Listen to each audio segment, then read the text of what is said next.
welcome back to We Talk Cricket. I gotta say something first. Honestly, this test match almost blew by us, okay? With so much cricket going on the night, we're still trying to catch up with the under 19 World Cup, with India, with Afghanistan versus Sri Lanka. Like, this one almost blew past us. But luckily, we caught a hold of it. So we're gonna talk about it today. New Zealand pulled off a great victory over South Africa, but we gotta say something right now. This was a weakened South Africa team. They fielded 6 debutants, including the captain himself. So going into this match, they really wanted to perform. They really wanted to do their best. You know, and in my opinion, they did. All right. Don't look at the score. Don't judge them. When you're fielding 6 debutants, you gotta be prepared for anything. All right. So let's look at the scores real quick. We'll talk about New Zealand. New Zealand batted first, made a mammoth 511.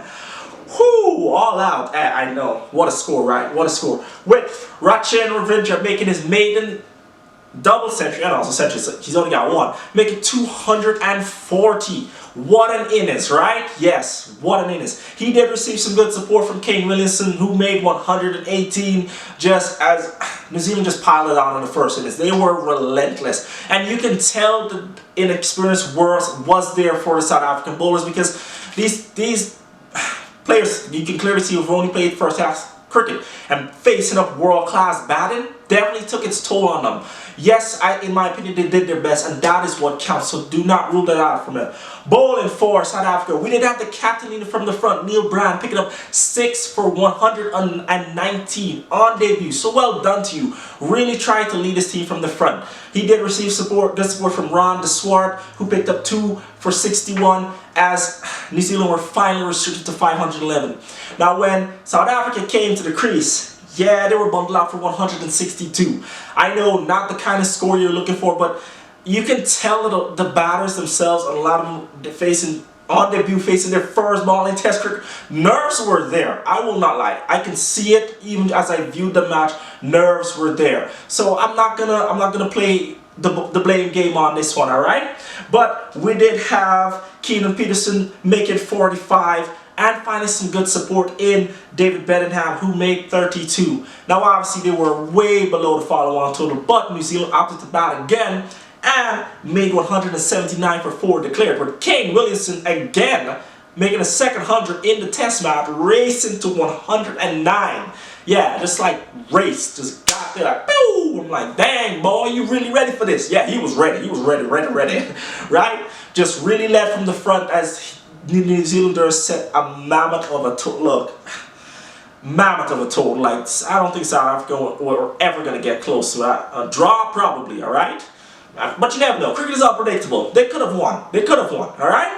But it wasn't the case. But bowling for South Africa, again, we did have Neil Brand, picking up 2 for 52, just trying to lead his side. Like, he really tried to lead as a captain. Just really try, at least bowling wise. Batting wise, he struggled, but hopefully they'll bounce back, alright?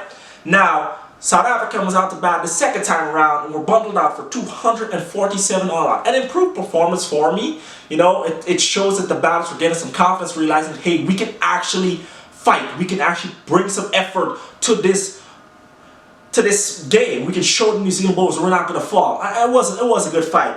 David Bedingham led the way, making 87 not out. He was taking on the short ball, but eventually fell to the short ball. But, you know, he was trying his best, and I will give them credit for that. He did receive some good support from Zubair Hamza, who made 36. But other than that, nobody else really got in the mix. You know, some people had stars but couldn't carry on. But it is what it is. That is the game for you. Bowling for New Zealand, we did have Kyle Jamieson picking up 4 for 58, leading the charge as he got some bounce off this wicket to surprise many of the batters and got some very, very good wickets, okay? He did receive some good support from Mitchell Satner, who picked up 3 for 59. Bowling wise, I forgot to mention the bowling figures for the South Africa first innings. Matt Henry did pick up 3 for 31 there, and Mitchell Satner again picked up 3 for 34 as well. So a big all-around test match combined right there. So let's look a little bit at the pros and cons right now. Pros for New Zealand, batting wise, they were able to really take the attack to the bowlers. It does make me wonder if the full strength South African team was here, if that would have been the case. I don't know, okay?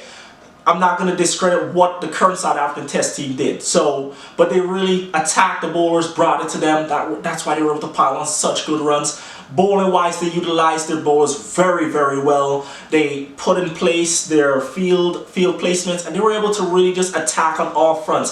So really, I felt it for the South African team. I feel it for you South African fans out there.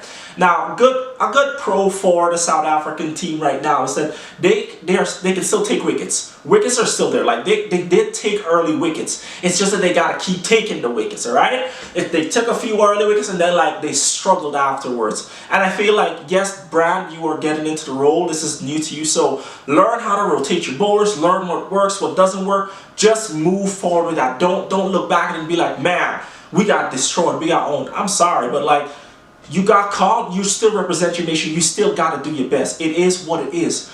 Don't take away from everything you've put in there, because that will just show all the other guys that went off to play in the South African whatever T20 tournament they have there for money that, all right, well, we're probably still gonna know. You take it, you say we did our best, we will try again. That's all you got to do. Now, con wise, you got to get over the nerves. Your first test match is out of the way, bat. And for people who've played test cricket, step up. Show the newcomers how it's done, because they will look to you, alright? We had 2 debutants opening the batting. I'm like, I fell for them, alright? So, just some stuff to work on, alright? Anyway, let us know in the comments below, what do you think is going to happen? Can the South African team bounce back and put up a greater fight the next test match, or will New Zealand continue to dominate? Because hey, you know we're going to have to talk about it. Where else, everyone? But right here on We Talk Cricket. And I'll catch you next time so we can talk some more. Later.